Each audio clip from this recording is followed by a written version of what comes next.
En FM Ritmo estamos ya comentando Desde la Esquina del Coco.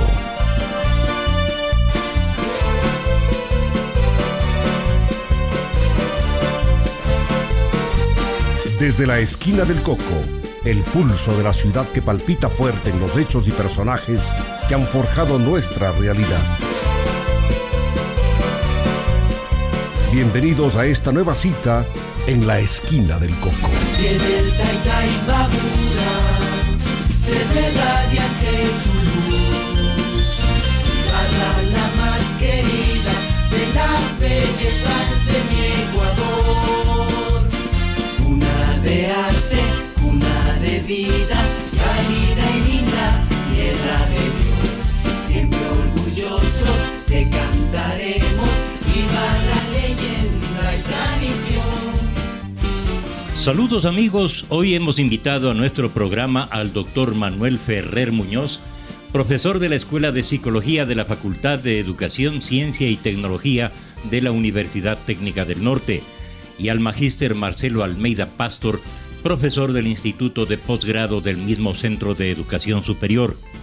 Están ya con nosotros, gracias por su presencia para conversar sobre el proyecto de investigación sobre identidad colectiva, señas y símbolos de la ibarreñidad que llevan adelante. Estamos transmitiendo en señal abierta FM Ritmo 103.5 megaciclos y en video vivo a través de Facebook Radio Ritmo FM Ibarra, a donde pueden hacernos llegar sus preguntas y comentarios. Un saludo muy cordial a nuestros invitados. Doctor Ferrer, ¿cuánto tiempo está en Ibarra y cómo se siente en esta ciudad? Buenas tardes. Muy buenas tardes. Yo no puedo decir que para mí es la ciudad a la que siempre se vuelve, porque es la ciudad a la que llegué y de donde no me voy, ¿no? Con eso ya está casi respondida a su pregunta, ¿no? Me siento muy a gusto. Llegué en enero de 2015. Todavía recuerdo que a mi llegada con mi familia nos alojamos en el Hotel Imperio del Sol. Y recuerdo el primer amanecer en Ibarra. Eso es en Yaguarcocha. En Yaguarcocha. Me dejó absoluta. En un sitio privilegiado. Claro, en ese despertar, el Imbabura de fondo, el lago de enfrente, pues realmente me quedé colmado de estupor, ¿no? Es decir, la cosa más extraordinaria. Y han pasado ya 3 años largos y no dejo de quedarme fascinado por tanta maravilla que tenemos alrededor, ¿no? Qué bueno, nos alegramos mucho. Y siempre será bienvenido a nuestra ciudad. El doctor Ferrer está dirigiendo el programa que hemos mencionado, Investigación, y le pedimos que nos hable del mismo. Por favor. Gracias. Con la colaboración de varios docentes de nuestra universidad, entre ellos el magíster Almeida y otros profesores de otras universidades, la UNAE, por ejemplo, y un grupo selecto de estudiantes, hemos empezado recientemente, en el mes de enero, un proyecto que invita a esa reflexión en torno al tema que usted enunciaba, ¿no? La identidad colectiva de lo ibarreño, ¿no? Una identidad que, evidentemente, como toda identidad, es algo conflictivo, es algo dialéctico y que, por tanto, es difícil de aprender, ¿no? Tratamos de afrontar nuestro enfoque desde una perspectiva plural y cada uno desde su disciplina, desde su especialidad. Yo en particular, como historiador, trato de recorrer la historia de Ibarra tratando de atender a aquellos hitos que de algún modo han ido marcando el discurso de la ibarreñidad. Ahora mismo estoy trabajando mucho sobre un momento traumático y al mismo tiempo que marca un poco como el renacimiento de la ciudad, que es agosto de 1868, el 16 de agosto, famoso terremoto, ¿no? Ya vamos a cumplir 150 años de eso, doctor. Así es. Y de la reconstrucción de Ibarra, 146 años. Estamos en el mes justamente de la celebración del retorno de nuestra ciudad. Así es. De modo que la ciudad de Ibarra no es una ciudad colonial, es una ciudad republicana en todos sus aspectos, comenzando por la arquitectura y por la gente que está aquí. Multiétnica es nuestra ciudad. Magíster Almeida, ¿cuál es la metodología adoptada para esta investigación? Don Silvio, muchísimas gracias por esta oportunidad de expresar opiniones a un grupo de investigadores que la Universidad Técnica del Norte ha autorizado a iniciar esta indagación. La idea que nosotros estamos desarrollando es un proceso cualitativo de participación y de involucramiento de los actores para que pudieran con voz propia opinar, expresar sus ideas, que permita apreciar la magnitud, la profundidad, la pertinencia y la diversidad de inquietudes que hay sobre la identidad de la ciudad de Ibarra. Nosotros estamos interesados en, hacia adentro de la universidad, recoger las opiniones de una expresión seleccionada de profesores. Hemos tenido ya 2 reuniones de trabajo, como metodológicamente se habla de focus group, que son pequeños grupos con los cuales desarrollamos reflexiones alrededor de ítems o ejes de discusión. Y en la actualidad estamos preparando para el día de mañana, 14 de abril, un nuevo conversatorio, asimismo con un grupo selecto de personalidades de la ciudad y además de diferentes connotaciones y variantes que nos permita también recoger los puntos de vista que tienen. Luego tendremos una aplicación de encuestas tanto a los estudiantes de la universidad cuanto a la ciudadanía que nos permita saber también, por esta herramienta metodológica de recuperación de la información, elementos que nos permitan incrementar el acervo de conocimiento cuanto y cualitativo para saber cómo está dibujado el imaginario social en la mente de los ciudadanos, en la mente de las personas.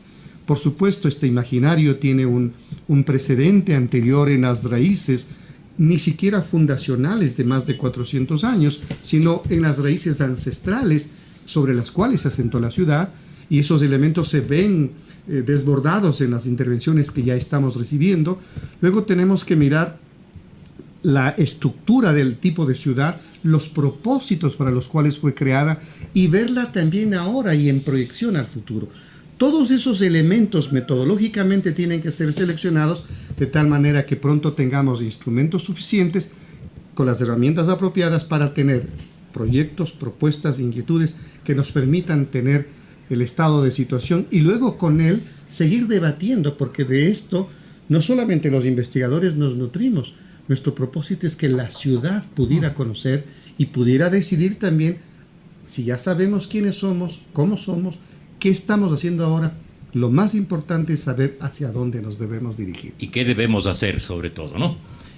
Doctor Muñoz, ¿qué relación tienen la identidad colectiva de un pueblo y su sentido de pertenencia al mismo?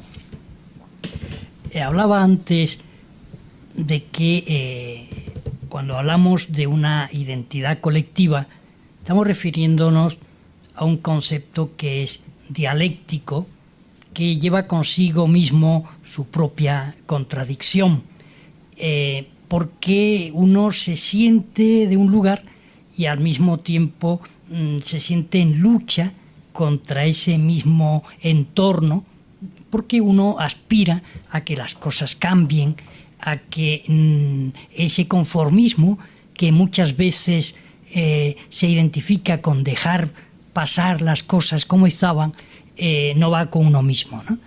En ese sentido, yo querría subrayar ese aspecto al que aludía el magíster Almeida de construcción identitaria, de que la identidad no es algo que nos viene dada y que por consiguiente la pertenencia no significa simplemente aferrarse a tiempos que ya no volverán, ¿no? Por consiguiente, hemos de construir con la ciudadanía y en el proyecto queremos contar y escuchar la voz de los ciudadanos para que con el esfuerzo de todos, con la ilusión y el compromiso de todos podamos avanzar hacia unas propuestas que contribuyan a enriquecer nuestro bagaje cultural y a proyectar un futuro entusiasta para Imbabura y en particular para Ibarra. Estamos conversando con el doctor Manuel Ferrer Muñoz, profesor de la Escuela de Psicología de la Facultad de Educación, Ciencia y Tecnología de la Universidad Técnica del Norte, y con el magíster Marcelo Almeida Pastor, profesor del Instituto de Posgrado de la UTN. Les recordamos que el programa lo estamos transmitiendo en señal abierta 103.5 megaciclos, Radio Ritmo FM. Sus comentarios pueden hacernos llegar a nuestra página de Facebook, en donde también encuentran la señal de este programa. Ya se están uniendo muchos amigos. Saludamos a Verónica Galeano, María Fernanda Lucano, Jorge Madera Castillo les envía saludos. Betty Morán se ha unido al programa. Gaby Morán, mi hija, está también viéndonos en la ciudad de Quito. Mi hijo Silvio Miguel está en los Estados Unidos también siguiendo el programa. Y así la gente va uniéndose a este interesante conversatorio. ¿Qué elementos de identidad deben preservarse y afirmarse, magíster Almeida? Bueno, se dice que no es posible desarraigar al individuo del medio en el que vive. Entonces, un primer elemento para saber qué aspectos debemos trabajar es quiénes somos, dónde vivimos, cómo vivimos, qué pensamos, cuál es la relación con el entorno geográfico, cuáles son las necesidades, cuáles son las carencias y cuáles las potencialidades. Por lo tanto, hay elementos de patrimonio físico, material e inmaterial. Por eso podríamos decir el entorno geográfico, el volcán Imbabura, el volcán Cotacachi, la laguna de Yaguarcocha, son elementos que marcan las identidades y nosotros tenemos que incorporarlas. Y por supuesto, además de ser un elemento del contexto general donde habitamos, nos dicen también cosas diferentes y de maneras distintas en cada una de las épocas, como otros espacios geográficos les dicen a otros grupos humanos. Por lo tanto, estos elementos del patrimonio han permitido desarrollar la producción, es decir, entorno geográfico, entorno productivo, entorno cultural. En las relaciones sociales de los miembros de estos grupos humanos se han ido construyendo imaginarios de tradiciones, de costumbres, de formas de relación, de formas de producción, de elementos de solidaridad, de valores que se han ido cultivando. Todos estos elementos hacen un patrimonio material e inmaterial que en la identidad necesitamos recuperar. ¿Se han ido cultivando o se han ido perdiendo? Las culturas y las identidades tienen dos fuerzas que luchan. Es como si fuera una especie de lucha de contrarios y la negación del uno hace que se afirmen otros aspectos. Sin embargo, es necesario que no todo desaparezca, que necesita cambiar, pero las esencias y en estos aspectos las identidades nos deben servir para no perder las raíces, porque un pueblo que desconoce su pasado y sus raíces es un pueblo que quizá pudiera tener fracasos y dificultades. Por lo tanto, la fuerza conservadora ayuda a preservar este valioso elemento del corazón y del pensamiento y también nos permite mirar el contexto cambiante en el que están estos grupos para ver qué cosas mejorar. Por lo tanto, yo respondiendo a su pregunta diría, hay cosas que se preservan, hay valores que afirman y que nos muestran cómo somos en esencia, pero también hay demandas que nos obligan a cambiar porque no estamos con los ojos en la nuca, estamos con los ojos en el rostro, mirando al frente, mirando alrededor, mirando al mundo, pero sin dejar de ser quienes esencialmente somos. Y este proyecto de identidad tiene que incorporar estas nociones para estudiarse de manera profunda. Quiere decir, sin olvidar el pasado. Por supuesto. Y vamos con Ibarra, magíster. Ibarra es una ciudad mestiza. Y si no lo fuera, podría hablarse de varias Ibarras. Bueno, yo diría que en este tema hay que hacer reflexiones y no solamente quienes estamos coordinando la dirección de esta investigación. Ya tenemos puntos de vista sobre esto, pero somos respetuosos porque debemos recoger de los actores de esta investigación también sus puntos de vista. Yo diría que históricamente la ciudad de Ibarra tiene 400 años, un poco más de 400 años, pero los grupos humanos no están a partir de esa fecha. Han estado viviendo miles de años antes que esta fecha, por lo tanto no es posible invisibilizarlos, hay que mostrarlos a partir de cuando la ciudad inicia como elemento administrativo de una organización estatal y organizacional de la sociedad, pero también es necesario mirar esos aspectos de la historia, pero mirar cómo está ahora. Yo diría que no hay Ibarras, hay una Ibarra con diversidades, hay una Ibarra con algunos elementos de los pueblos originarios, hay una Ibarra con elementos del mestizaje, hay una Ibarra con una vertiente muy grande y muy colaboradora del pueblo afroecuatoriano, hay una Ibarra desde 1925 o 30 con un proceso migratorio de otavaleños del sector de Quinchuquí que se trasladaron a vivir en Ibarra. Es decir, hay una Ibarra que tiene un componente de gente que viene del norte, del Carchi. No olvidemos también que aparte de que hoy está administrativamente Tulcán y el Carchi en otra provincia, todo eso era parte de esto que ahora se llama Ibarra. Y que si es que retrocedemos un poco antes se llamaba Otavalo, porque toda una cultura asentada desde el río Guayabamba hasta casi Pasto tenía esa visión de organización. Los estados han hecho divisiones artificiales, pero es necesario mirar ese conjunto. Sin embargo, en estas diversidades ahora es que hay que mirar a la ciudad, para mirar el presente, pero fundamentalmente para mirar el futuro. Este atisbamiento, esta reflexión, no puede ser solamente de los investigadores, tiene que ser de todos los actores.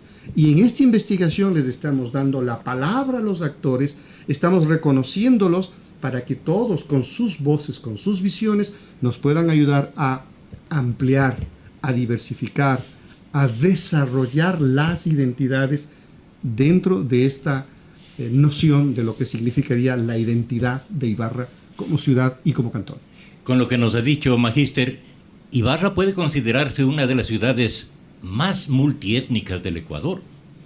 Yo creo que tenemos esa suerte, y esa suerte antes estaba solamente concentrada en las reflexiones de los académicos, en la necesidad de visibilizar a los otros, pero ahora ya tenemos una norma constitucional que nos permite hablar de estas diferencias, de estas diversidades. El artículo 1 de la última Constitución nos hace reconocer nuevos rostros y plantea la posibilidad de que estos sujetos sociales se desarrollen y que tengan espacios de expresión. Por lo tanto, ahora ya no son solamente reflexiones académicas, ya no son solo reflexiones culturales, ya son reflexiones institucionalizadas del Estado ecuatoriano, y el Estado ecuatoriano ha sido más amplio de lo que inicialmente se pensaba. Y por ello yo diría, la ciudad de Ibarra está enriquecida y ocupa un lugar geográfico y cultural de una de las provincias, como usted ha dicho, porque no solo es Ibarra, Imbabura es una de las provincias más multidiversas, más interculturales. Se habla aproximadamente de que en Imbabura existe el 90% de la diversidad que contiene a la nación ecuatoriana. Y eso es una cosa muy importante. No tiene que verse como un elemento que se opone al desarrollo, sino más bien como un crisol que debe impulsar el desarrollo de la ciudad y la provincia. Gracias por enriquecer este programa con sus preguntas a nuestros invitados. Y a propósito, hay una pregunta que la trasladamos al doctor. Una sola Ibarra con su evolución a partir de la fundación de la villa. Antes de eso era un territorio geográfico en donde estuvieron las culturas aborígenes que también fueron cambiando. Jorge Madera le hace llegar esta pregunta, doctor. Evidentemente, la fundación de la ciudad, formalmente, jurídicamente, es un acto ex novo que crea donde no había. Pero eso solamente desde una perspectiva estrictamente jurídica. Es decir, el derecho no crea realidades, ¿no?, sino regula las realidades. Y antes de esa ciudad formalmente constituida a través de un acto dotado de todo el adorno institucional.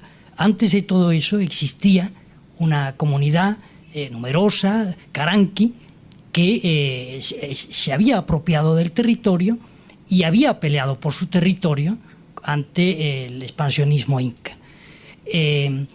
Cabe también tener en cuenta algo que muchas veces pasa inadvertido, y es que de algún modo tendemos siempre a pensar que la presencia española inicia con el acto fundacional, y no es así. Es decir, había ya un convento de dominicos fundado por el padre Bedón, muy vinculado a la ciudad de Quito y a la historia del arte de la época. Y el padre era un artista pintor también, un artista extraordinario, dotado de una sensibilidad bárbara, y todavía se supone que tenemos alguna muestra de su arte en nuestra ciudad, aunque hay dudas sobre la atribución, ¿no? Entonces, ya había, por consiguiente, una comunidad religiosa establecida que se hace presente en el acto institucional, ¿no? Y, por supuesto, hay confluencia de otros muchos factores, ¿no? Se ha mencionado antes la presencia afroecuatoriana, que ha ido reforzándose con el tiempo y que evidentemente contribuye a que nuestra identidad no pueda decirse sin más que sea mestiza, porque es una identidad plural, intercultural, ¿no? Y creo que ese crisol es una fuente de riqueza extraordinaria, ¿no? Pensando ahora mismo en mis orígenes españoles, ¿no? Yo he vivido muchos años en Canarias antes de venir a Ecuador, y las Islas Canarias en los últimos años del siglo pasado, los primeros años de este siglo, fueron un lugar a donde acude una migración muy numerosa procedente de muchos países, americanos fundamentalmente, pero también europeos y en menor medida, aunque quizás se trataba de una emigración más vistosa, africana. Pero todo eso confluye en una población que ya de por sí era muy diversa y muy compleja, ¿no? Entonces, hoy día las Islas Canarias son todo un espectáculo intercultural donde existen, sin exagerar, cientos de asociaciones de nacionalidades diferentes, ¿no? Lo que le dará una característica muy especial que la distingue de otras ciudades y de otras regiones. Así es. Magíster, hay símbolos que pertenecen a una comunidad y que se convierten en íconos que identifican a un pueblo. ¿Cuáles pueden identificar a nuestra ciudad? Bueno, yo pienso que algunos de esos íconos han sido reconocidos por la organización social y quizá no sean los únicos íconos en los que hay que acentuar el análisis y la preservación de esos elementos como valores propios de la ciudad. Yo quiero en este sentido solo poner un elemento que lo estamos incorporando en los debates, y el día de mañana, si es que hay oportunidad, lo haré, y como no será el único espacio, porque la investigación está en la fase de recopilación de la información, hace referencia a lo siguiente. Las identidades de los pueblos se construyen a lo largo de muchos elementos.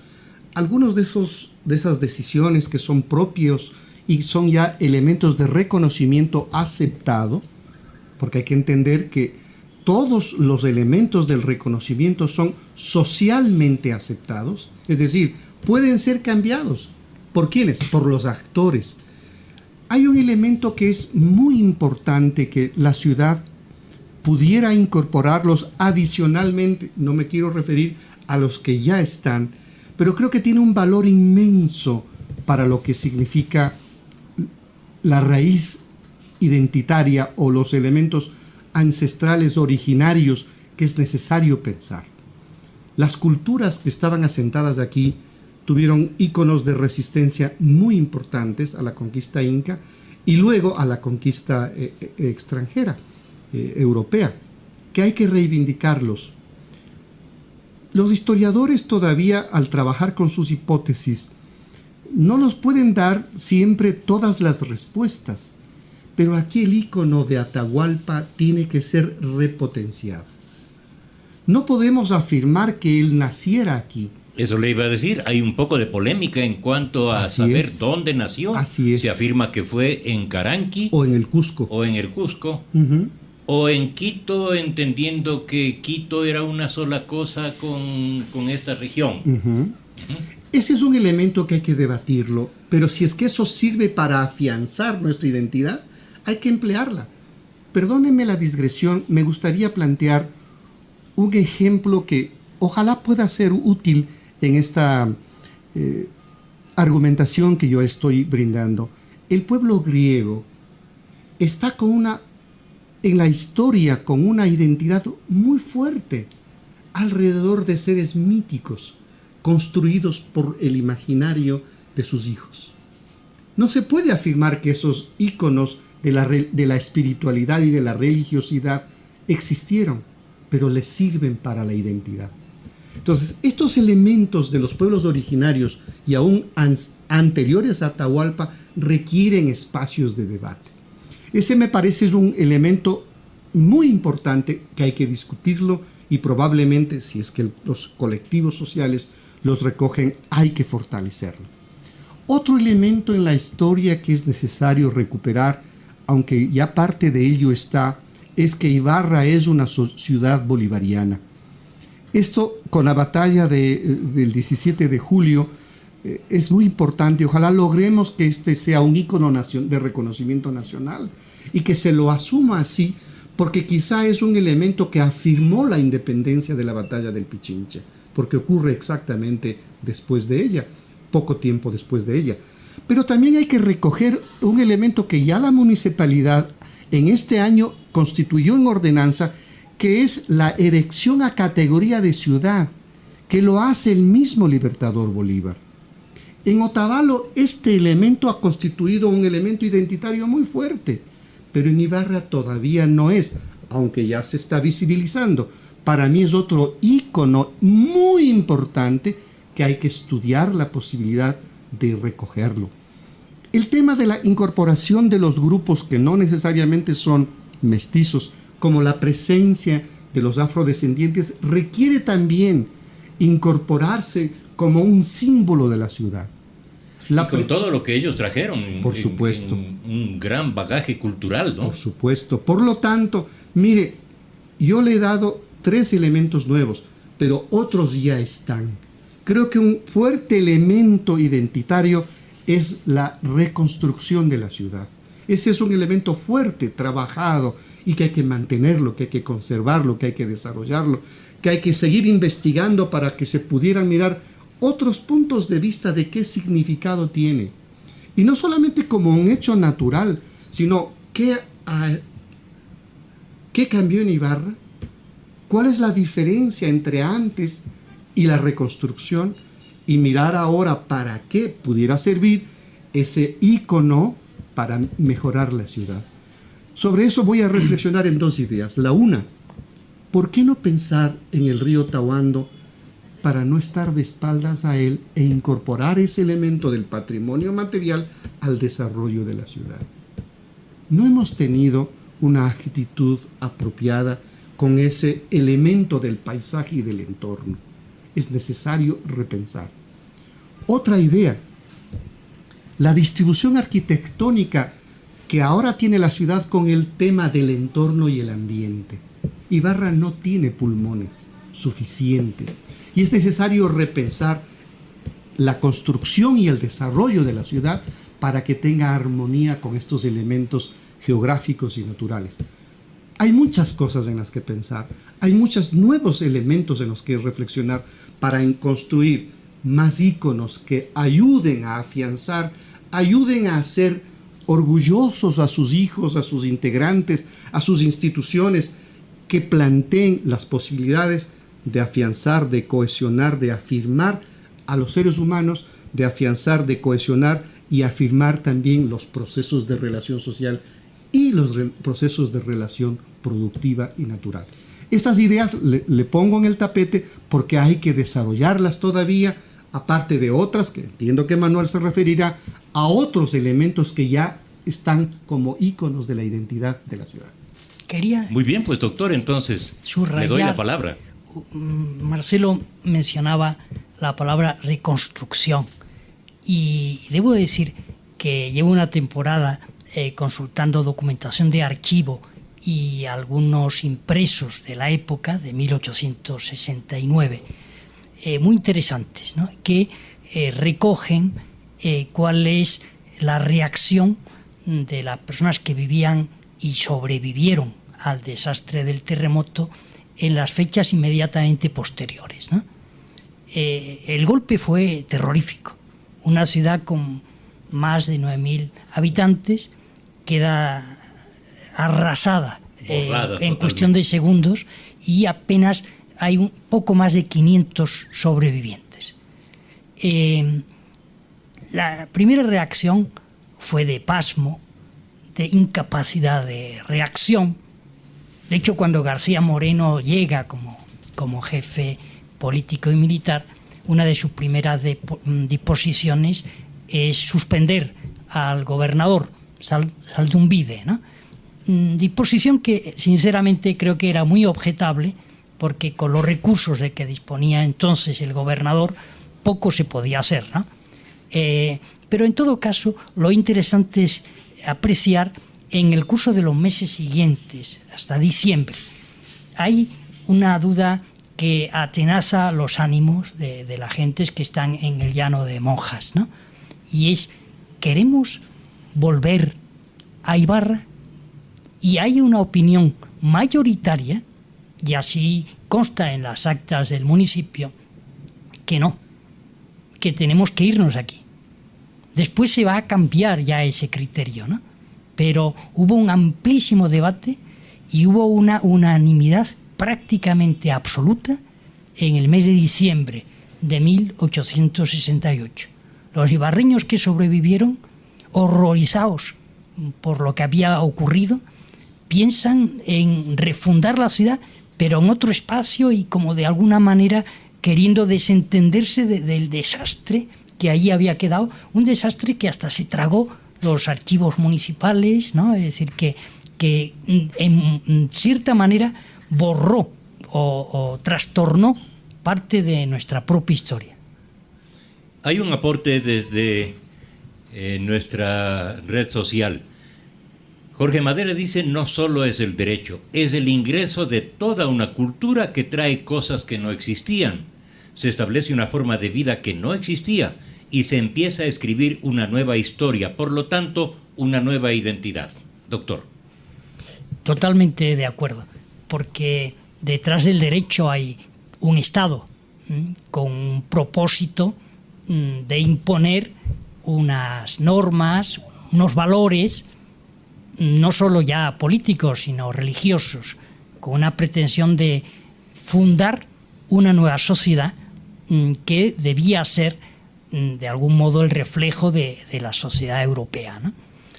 Por consiguiente, ahí sí que se plantea una lucha entre esos pueblos originarios que se esfuerzan por no dejar de ser lo que fueron, y un propósito conquistador y colonizador que de algún modo pretende hacer tabula rasa de todo lo anterior. He tenido la oportunidad, estaba viviendo muchos años en México y tuve ocasión de documentar cómo pudieron sobrevivir muchas prácticas de los pueblos aborígenes que formalmente fueron abolidas y perseguidas y castigadas.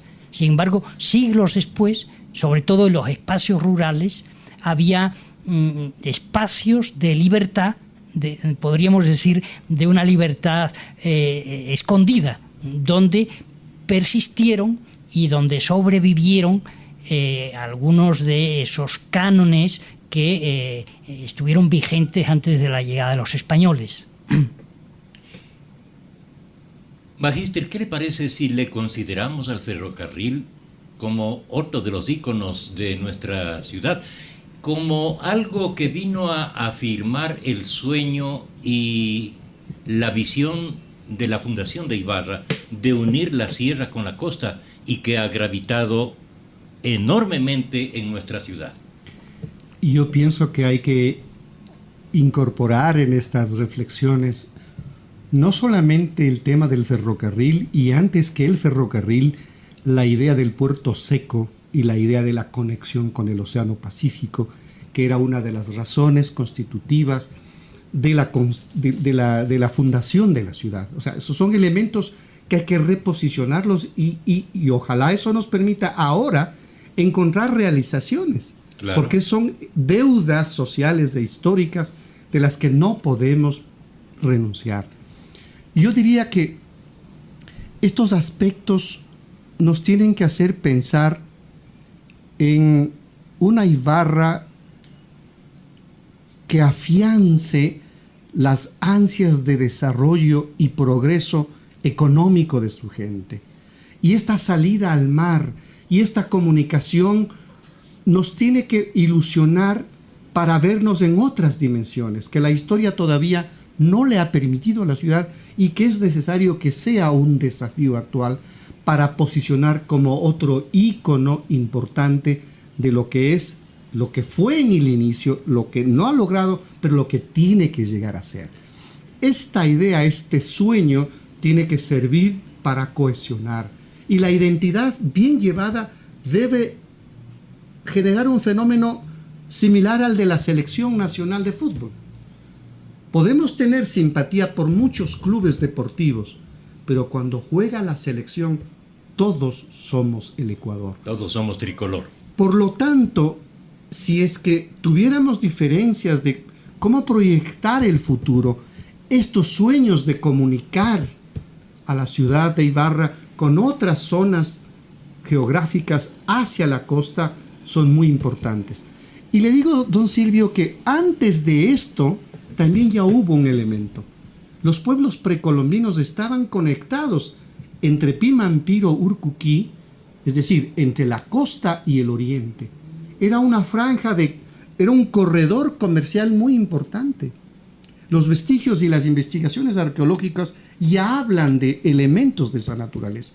Por lo tanto, ahora en el siglo XXI, volver a construir un puente que conecte no solamente hacia la costa, sino hacia el oriente, es muy importante. Y ojalá podamos construir también de ese elemento del desarrollo, construir nuevos íconos de la identidad.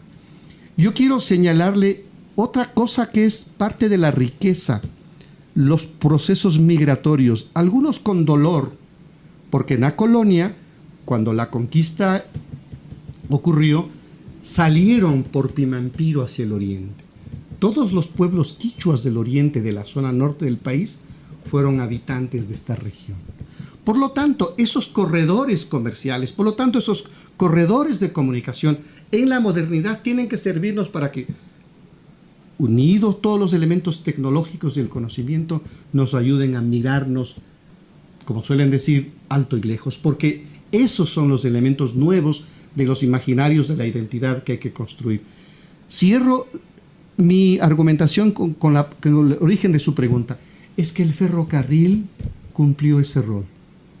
Y luego la carretera Ibarra-San Lorenzo es parte de ese proceso. Yo recuerdo que en el año 78 habían dos grandes causas que unieron a los imbabureños y a los ibarreños en particular. Era la carretera Ibarra-San Lorenzo y su comité, y era la creación de una universidad pública. Esos dos sueños ahora ya están. Por lo tanto, sin dejar de tener la esencia fundamental de su razón de ser, deben ser empleados ahora para desarrollar. Finalizo señalando que el carácter de universitaria, de ciudad universitaria, ojalá sirva para construir en un nuevo elemento de la identidad de la ciudad de Ibarra. Hay una pregunta para el doctor Muñoz. ¿Existe algún común denominador entre las llamadas ciudades blancas de América? De lo que usted conoce. En primer lugar, creo que habría que cuestionar el propio concepto de ciudad blanca, porque precisamente antes subrayamos el carácter de nuestra ciudad como intercultural, mejor que mestizo. Por consiguiente, es cierto que el afán colonizador de España implica la puesta a través del derecho en escena de ciudades que son formalmente de nueva creación, pero que casi siempre se erigen donde ya existía una población. Es el caso de Quito. Le interrumpo, doctor. Sí. De lo que conozco, está Popayán, está Ibarra y está Arequipa. Uh-huh. Colombia, Ecuador y Perú tienen ciudades blancas o denominadas así. Ya. En ese sentido, si nos fijamos, estamos pensando en el corredor andino. Entonces, obviamente, hay muchos elementos que nos hacen muy cercanos a Popayán o que nos hacen muy cercanos a Arequipa, ¿no? Pero, y vuelvo a insistir, creo que esa denominación puede estar envolviendo ciertas falacias, ¿no? Es decir, las cosas no son ni blancas ni negras, ¿no? Todos los procesos caminan venciendo muchas dificultades. Quería además enlazar con lo que estamos hablando antes del ferrocarril. El hecho mismo de la terminación de los trabajos, del trazado de las vías, fue toda una epopeya. A través de la prensa de la época, se puede consultar en el archivo del municipio, uno ve cómo una y otra vez se va dilatando el término de esas obras, cómo y otra vez surgen inconvenientes hasta que al final llega el desenlace, ¿no? Entonces creo que eso también, y quería subrayarlo, es bastante expresivo de cómo se ha ido construyendo la identidad ibarreña, siempre dando un paso hacia adelante y medio paso hacia atrás, ¿no? Es decir, he insistido mucho en esta breve intervención en ese aspecto dialéctico de lucha entre contrarios, ¿no? Viene a mi mente un filósofo, uno de los primeros filósofos griegos, Heráclito, ¿no? Que cuando él habla del pantarrei, ¿no? Que todo cambia, ¿no? En contraposición a Parménides, que habla de un ser estático e inmutable, ¿no? Y el ibarreño es un hombre curtido en la adversidad y que avanza, pero al mismo tiempo tiene que hacer frente a obstáculos graves de la naturaleza, que al mismo tiempo es bienhechora, ¿no? Por consiguiente, se trata siempre de un avanzar pausado, que experimenta retrocesos, fracasos. De hecho, la salida al mar, en último término, no se concluye, ¿no? Porque Ibarra sigue siendo una ciudad que mira más hacia la sierra que hacia la costa, ¿no? Y en ese sentido se puede decir que se ve incumplido el principal motivo fundacional de la ciudad, ¿no? Uh-huh. Saludamos a Eduardo Villota, que se une también a este programa a través de la red, y en Quito a Mario Cervantes Toledo. La pregunta es para el doctor Muñoz. ¿Cómo afirmar el sentido de pertenencia a una población sujeta a altos índices de migración? A pesar de que ya nos dio el ejemplo de las Canarias en España. Pero, como en el caso de Ibarra, de donde los jóvenes especialmente salen en busca de nuevos horizontes a otras ciudades, y a donde vienen también muchos atraídos de diferentes factores como educación, trabajo o mejores condiciones de vida. Respecto a los que se van, pues volveríamos quizás a ese eslogan, ¿no? A la ciudad a la que siempre se vuelve, ¿no? Por tanto, muchos de los que se van volverán, ¿no? Pero me parece muy interesante ese planteamiento, porque hoy, en el siglo XXI, no existen ciudades en las cuales sus habitantes sean todos nacidos allí y mueran allá. Esto es cada vez más raro. En todas las ciudades cada vez hay una población cuyos padres nacieron en Ibarra, pero luego se han mudado a otro lugar, ¿no? Estamos en un mundo globalizado, donde las mismas necesidades de ganarse la vida hacen que hoy uno vive en Ibarra, pero mañana encuentra un trabajo en Quito, pasado mañana en Ambato, ¿no? Y es muy difícil esa vida de nuestros abuelos, ¿no? Que nacían y morían en el mismo lugar donde nacimos, ¿no? Esto comporta muchos retos, evidentemente, ¿no? Cuando se trata, yo lo he vivido en ciudades como Cali, por ejemplo, que recibió una población numerosísima procedente del Pacífico, personas que desplazadas por la guerrilla, que aterrizaron en Cali y dieron origen a barrios de recién llegados, no integrados para nada en la ciudad, donde además se producían mucha violencia, donde existía una gran pobreza y consiguientemente una tremenda inseguridad, ¿no? Ibarra no experimenta esa misma intensidad, ¿no? Es decir, los que venimos a Ibarra vamos llegando, si no con cuentagotas, pero no a un ritmo trepidante, ¿no? Aunque se nota el desarrollo de la ciudad y el crecimiento y la expansión urbana, ¿no? De hecho, creo que no pasará mucho tiempo cuando San Antonio de Ibarra estará ya en la misma mancha urbana, ¿no? Sí, integrado. Hay una felicitación al programa para señalar la importancia de la universidad y de la investigación para toda la región. Y la felicitación es para ustedes porque estas participaciones de los académicos nos ponen a pensar, abriendo la mente, y nos invitan a leer y a entender lo que somos y hacia dónde podemos ir. Les hago llegar esta felicitación a nuestros invitados. Conversamos ahora con el magíster Almeida para preguntarle en el sentido de pertenencia a una comunidad. ¿Es el mismo entre los sectores urbanos y rurales? Bueno, esa es una pregunta muy compleja para responder en un espacio de tiempo corto, pero voy a ensayar elementos que son propios del elemento urbano y otros que son propios del sector rural.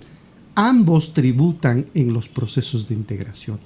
Ambos confluyen, quizá con particularidades distintas. El tema del desarrollo urbano es un proceso más administrativo de desarrollo. ¿Y no es que los habitantes de la ruralidad se encariñan más con su tierra o son más cariñosos con ella? Quizá porque son sociedades un poco más chicas. Puede ser. Pero en las sociedades grandes del barrio, la familia, el entorno también tiene esa característica. Yo le voy a poner cosas muy importantes. Si usted, don Silvio, se fija dónde viven los carchenses, hay barrios enteros de carchenses. Yo diría que casi el 40% de la población de la ciudad tiene este componente. Y están localizados en áreas comunes. ¿Dónde se localiza la población afrodescendiente que migra del campo? Hay zonas específicas. Por lo tanto, yo diría que el común de esto es querer, mirarse, ver crecer, tener sueños, tener aspiraciones. Esos son los elementos de la pertenencia. El orgullo de ser ibarreño, de ser de cualquier otro sitio, viene consustancialmente con las ideas propias de los individuos y de sus entornos familiares. Pero el que ya llega a una capital, que viene del campo, a veces tiene recelo de decir yo soy de tal parte y dice soy ibarreño o imbaureño. Bueno, yo creo que en el caso de la ciudad hay una riqueza increíble, don Silvio. Hay ibarreñidad que se la habita con estos imaginarios en Alpachaca, que no es igual a la noción de la ibarreñidad de la gente en el centro o de San Antonio o de la zona de Angochagua. Todos somos ibarreños, todos se identifican, pero hay elementos particulares de la localidad más pequeña que le muestran eso que usted me ha preguntado, la pertenencia.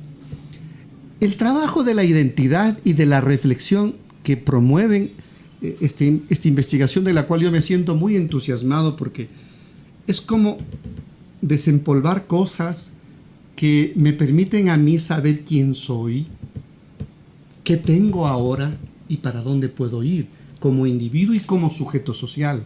Estos elementos de la identidad tienen que construir imaginarios para que construyamos nuevos íconos de afirmación.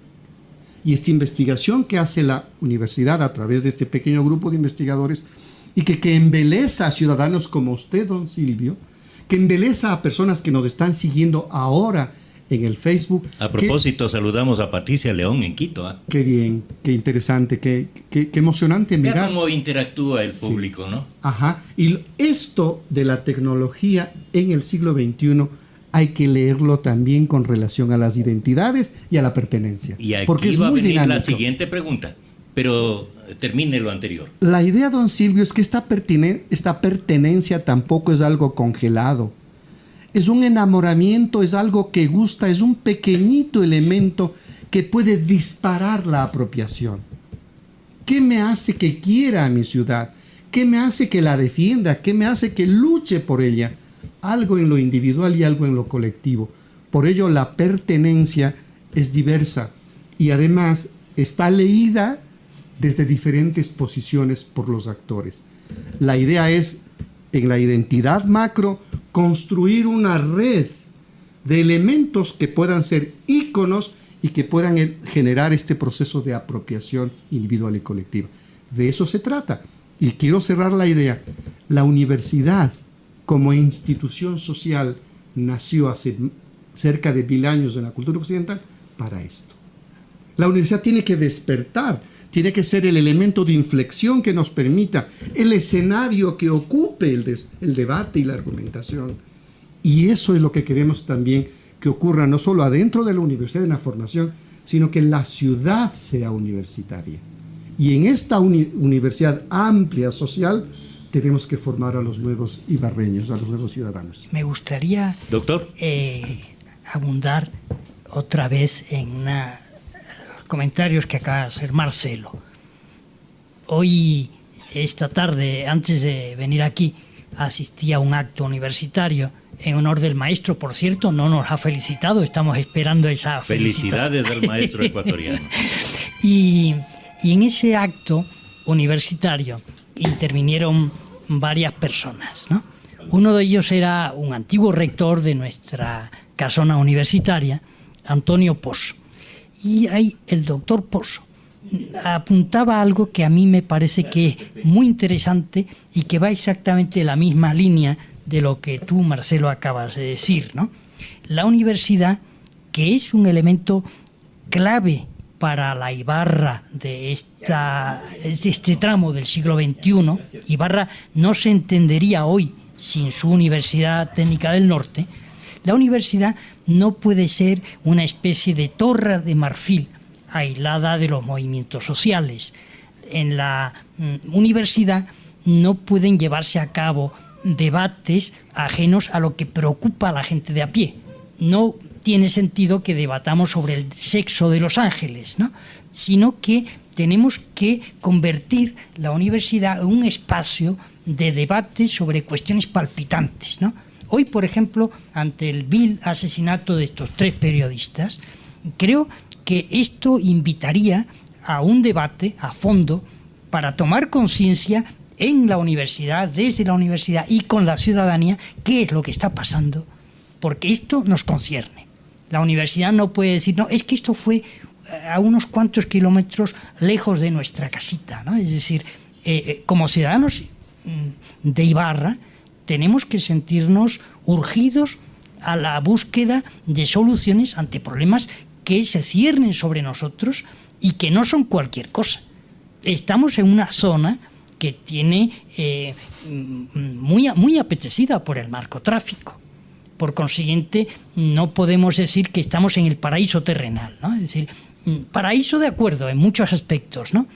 Pero con sus peligros. Pero tiene muchos peligros y sobre eso la universidad tiene que alentar investigaciones, siempre teniendo en cuenta que las investigaciones en las ciencias sociales no se limitan a describir un problema, ¿no? A hacer una radiografía, sino esa radiografía debe servir para la acción, para la acometida de acciones orientadas a que ese problema se resuelva. El doctor José Albuja se comunica con nosotros a través de la línea telefónica, les envía un saludo afectuoso y la felicitación, y les recuerda que el 11 de noviembre es una fecha importante, 11 de noviembre de 1811, la fecha en la cual se elevó a Ibarra a la categoría de ciudad. Magíster Almeida, finalizamos el programa.